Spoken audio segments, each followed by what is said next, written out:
ரசூல் ஸல்லல்லாஹு அலைஹி வஸல்லம் அவர்கள் திங்கட்கிழமை நாள் அல்லாஹ்வுடைய தூதர் ஸல்லல்லாஹு அலைஹி வஸல்லம் அவர்கள் இந்த உலகத்தில் வாழ்ந்த கடைசி திங்கட்கிழமை. இன்னொரு திங்கட்கிழமை இந்த உலகத்தை ரசூலுல்லாஹ் சந்திக்கவில்லை. அல்லாஹ்வுடைய தூதர் திரைச்சீலை அகற்றி பார்க்கிறார். மக்கள் எல்லாம் பள்ளிவாசல் சுபஹ் தொழுகைக்காக வந்திருக்கிறார்கள். ரசூலுல்லாஹ் ஒரு புன்புறல் போகிறார்.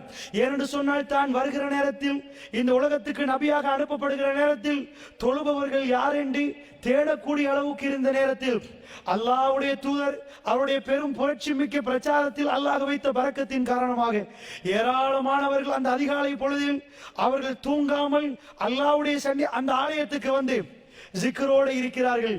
தொழுகை நடத்தப்படுகிறது. அபூபக்கர் சித்திக் அவர்கள் ரலியல்லாஹு அன்ஹு பின்னாடி வருகிறார். ரசூலுல்லாஹ் கையால் சைக்கினை பண்ணி, இல்லை எனக்கு தொழுகைக்கு வருகிற அளவுக்கு சக்தி இல்லை என்று சிரித்து விட்டு கையால் சைக்கினை பண்ணி விட்டு வந்தார்கள். அந்த நாள் காலையிலே ரசூலுல்லாஹ் பல சந்திப்பு நடத்துவார்கள். அதிலே ஒரு சந்திப்பு, ஃபாத்திமா ரலியல்லாஹு அன்ஹா அவர்கள் திங்கட்கிழமை சுபஹுக்கு பிறகு லுஹருக்கு முன்னாடி ஒரு நேரத்தில் ரசூலுல்லாவை கடைசியான சந்திப்புக்கு வருவார்கள். ஆயிஷா அம்மா அவர்கள் பக்கத்தில் இருக்க நாயகம் ஸல்லல்லாஹு அலைஹி வஸல்லம் சொல்லுவார்கள், ஆயிஷா கொஞ்சம் போங்கள் என்றுவார்கள். ஆயிஷா நாயகி தூரம் இருக்க ஃபாத்திமா நாயகி ரசூலுல்லாஹ் தன்னுடைய ஈரக்குலை என்று சொன்ன தன்னுடைய மகள் ஃபாத்திமா ரலியல்லாஹு அன்ஹா பேசுவார்கள். ஃபாத்திமா ரலியல்லாஹு அன்ஹா அவர்கள் அழுகிறார்கள். அல்லாஹ்வுடைய தூதர் ஸல்லல்லாஹு அலைஹி வஸல்லத்தை பார்த்து அழுகிறார்கள். ஃபாத்திமா ரலியல்லாஹு அன்ஹா மறுபடி சிரிக்கிறார்கள். வெளியே போகிற நேரம் ஆயிஷா அம்மா கேட்டார்கள், என்ன ஃபாத்திமா சிரித்தீர்கள், அழுதீர்கள், ஒன்றுமே புரியவில்லையே. அந்த நேரத்தில் ஆயிஷா அம்மாவுக்கு ஃபாத்திமா நாய் ஒன்றும் சொல்லவில்லை. ரசூலுல்லாஹ் வஃபாத் ஆனதுக்கு பிறகு, ரசூலுல்லாஹ்வுடைய ஜனாஸா வஃபாத் ஆனதுக்கு பிறகு ஃபாத்திமா ரலியல்லாஹு அன்ஹா அவர்களுக்கு ஆயிஷா நாயகி சொல்லுவார்கள், என் தகப்பனார் எனக்கு சொன்னார், ஃபாத்திமா வளமைக்கு மாற்றமாக ஜிப்ரீல் 2 தடவை வந்து விட்டார், இந்த உலகத்தை விட்டு நான் போய் விடுவேன் ஃபாத்திமா என்று எனக்கு நினைக்கிறது என்று சொல்லுகிற நேரம் தாங்க முடியாமல் அழுதேன். பிறகு நீதான் சொர்க்கத்திலே ராணி என்று சொன்னார்கள், எனக்கு பிறகு நீதான் என் பக்கத்திலே முதலாக வருவாய் என்று சொன்னார்கள். அதை நினைத்து சிரித்தேன். அல்லாஹ்வுடைய தூதர் ஒரு வார்த்தை சொன்னார், ஃபாத்திமா கவலைப்படாதே, இன்றைக்கு பிறகு உன்னுடைய தகப்பனுக்கு எந்த வருத்தமும் இல்லை ஃபாத்திமா. அல்லாஹ்வுடைய தூதர் கடுமையாக வருத்தமைப்பட்டார். இன்னலில் மௌத்தி சக்கராத், மௌத்துக்கு ஒரு சக்கராத் உண்டு, மௌத்துக்கு ஒரு வேதனை உண்டு. ஃபாத்திமா நாயகி பார்க்கிறார், என்னுடைய தகப்பனார் இப்படி பாடுபடுகிறார், வேதனைப்படுகிறார், இவ்வளவெல்லாம் வேதனைப்படுகிறாரே. அல்லாஹ்வுடைய தூதர் சொன்னார், ஃபாத்திமா இதற்கு பிறகு உன்னுடைய தகப்பனாருக்கு எந்த வருத்தமும் இல்லை. சில ரிவாயத்தில் இந்த நாளைக்கு பிறகு உன்னுடைய தகப்பனாருக்கு எந்த வருத்தமும் இல்லை. அல்லாஹ்வுடைய தூதர் எதை சொல்ல வந்தார்கள்? இன்றையோடு நான் இந்த உலகத்தை விட்டு போக போகிறேன், ரஹ்மான் என்னை கண்ணியப்படுத்துவான். அல்லாஹ்வுடைய நல்லடியார்களே, லுஹருக்கு நெருங்க பார்க்கிறது. நாயகம் ஸல்லல்லாஹு அலைஹி வஸல்லம் அந்த நாள் லுஹரில் இந்த உலகத்தில் இருக்கவில்லை. அந்த சுபஹுக்கு பிறகு ரசூலுல்லாஹ்வுக்கு ஒரு தொழுகை இல்லை. அல்லாஹ்வுடைய தூதரை சந்திக்க வந்தவர்கள் போய்விட்டார்கள். ஆயிஷா அம்மா வீட்டில் இருக்கிறார். ஆயிஷா ரலியல்லாஹு அன்ஹா சொல்கிறாள், என்னுடைய களத்துக்கு கீழ் என் மார்பு பகுதியில் ரசூலுல்லாஹ்வுடைய தலை கணக்க பார்க்கிறது. என் சகோதரன் அப்துல் ரஹ்மான் வருகிறார்.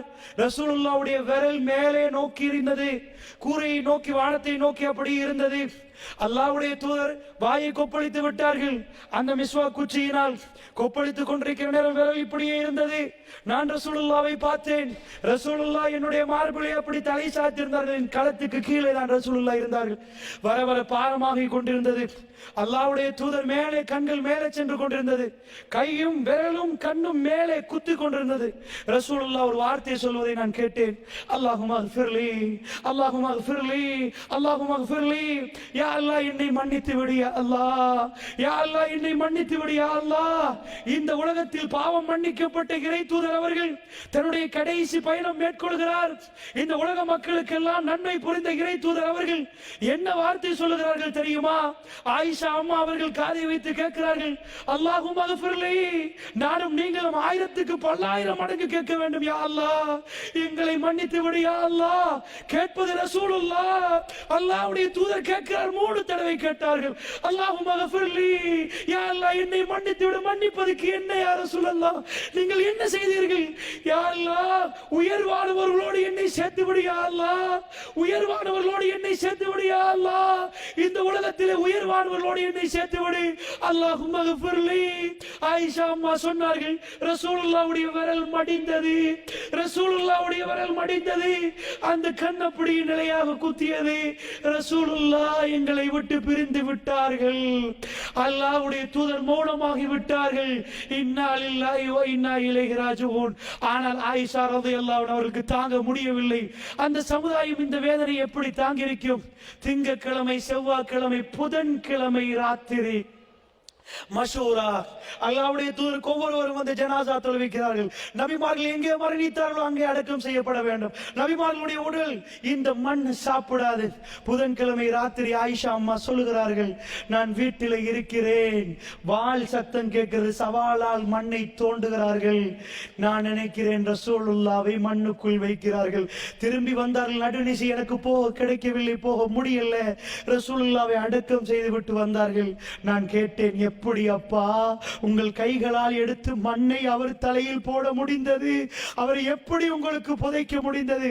இந்த உம்மத்திலே இந்த மகாபெரும் வேதனையான இந்த சம்பவத்தை இன்றைக்கும் எங்களுக்கு வேதனையாக இருக்கிறது. அபூபக்கர் சித்தீக் ரலியல்லாஹு அன்ஹு அவர்கள் அவர் அந்த கவலையை சப்பி ஒழுங்கினார், அந்த பயத்தை சப்பி ஒழுங்கினார். எல்லோரும் சொன்னார், உமர் பின் கத்தாப் சொன்னார்கள், யாராவது அல்லாஹ்வுடைய தூதர் மரணித்து விட்டார் என்று சொன்னால் மாறுகால் மாறுகாய் வெட்டுவேன் என்று சொன்னார். மிம்பரிலே ஏறின அபூபக்கர் அவர்கள் சொன்னார்கள், இன்ன முஹம்மதன் கதுமாத், முஹம்மது ஸல்லல்லாஹு அலைஹி வஸல்லம் அவர்கள் மரணித்து விட்டார்கள். மன்கானே அபது முஹம்மதன் இன்ன முஹம்மதன் கதுமாத், யார் முஹம்மதை வணங்குகிறீர்களோ அந்த முஹம்மது ஸல்லல்லாஹு அலைஹி வஸல்லம் மௌத்தாகி விட்டார். மன்கானே அபதுல்லாஹ், யார் அல்லாஹ்வை வணங்குகிறார்களோ ஹுவ ஹய்யுல் லா யமூத், அவன் என்றென்றும் நிலைத்து வாழுவான், நிலைத்து நிற்பான், அவனுக்கு மரணம் இல்லை. உமர் பின் கத்தாப் சொன்னார், ஒரு ஆயத்தை அபூபக்கர் ஓதி காட்டினார், ஒரு ஆயத்தை அபூபக்கர் ஓதி காட்டினார். என்ன ஆயத்து தெரியுமா? அவ் குத்தில, நபியே நீங்கள் மௌத்தாகினால் அல்லது உங்களை அவர்கள் கொண்டால் இவர்கள் எல்லாம் வந்த வழியில் பார்த்து திரும்பி போய்விடுவார்களா என்ற ஆயத்தை ஓதி காட்டினார். அப்படி என்றால் நபி மரணிப்பார். இன்னக்க மையத்துன் இன்னவும் மையத்துன், நபியே நீங்கள் மரணிப்பீர்கள் என்ற அந்த ஆயத்து திருமறை குர்ஆனில் இருக்கிறது. உமர் ரலியல்லாஹு சொல்கிறார், என் கையில் இருந்த வாள் சரசர என்று கீழே விழுந்தது, என் கால் அப்படியே நடுங்கியது. ரசூலுல்லாஹ் பிரிந்து விட்டார்கள் என்று அப்பொழுதுதான் நான் நம்பினேன். நான் நினைத்தேன் நாங்கெல்லாம் மௌத்தாகின பிறகுதான் ரசூலுல்லாஹ் மௌத்தாகுவார்கள். அந்த வேதனை திருமறை குர்ஆன் அடக்கிறது. இந்த வேதனை நானும் நீங்களும் அந்த இடத்தில் இருந்தால், இந்த உலகத்தில் எதை இழந்தாலும் ரசூலுல்லாவை இழந்த வேதனை, அதை விட ஒரு வேதனை உண்டா? அப்படி ஒரு வேதனை சகித்துக் கொள்ளலாமா? அபூபக்கர் அவர்கள் என்ன எழும்பி பேசினார்கள், அல்லாஹ்வுடைய தூதர் மரணித்து விட்டார், போய் முத்தம் கொடுத்தார்கள் ரசூலுல்லாஹ்வுடைய நெத்தியிலே. முத்தம் கொடுத்து விட்டு சொன்னார்கள், திபுத ஹய்ய வ மய்யிதா யா ரசூலல்லாஹ், அல்லாஹ்வுடைய தூதரே வாழுகிற நேரமும் மௌத்தாகிற நேரமும் நீங்கள் மனம் கமழுகிறீர்கள் யா ரசூலல்லாஹ். அல்லாஹ்வுடைய தூதர் மரணித்ததற்கு பிறகு அவர் மிக உறுதியோடு இருந்தார், மிக திடகாத்திரமாக இருந்தார். இந்த உலகத்தில் ஆகப்பெரும் கவலைகளையும் அவர்கள் அந்த மனதிலே போட்டு இறுக பிடித்துக் கொண்டார்கள் என்று சொன்னால், அல்லாஹ்வுடைய நல்லடியார்களே, நான் என்ன சொல்ல வருகிறேன் என்றால், அதை விட வேற ஒரு இழப்பு இந்த சமுதாயத்துக்கு உண்டா? அதை விட வேற இழப்பு இந்த சமுதாயத்துக்கு உண்டா?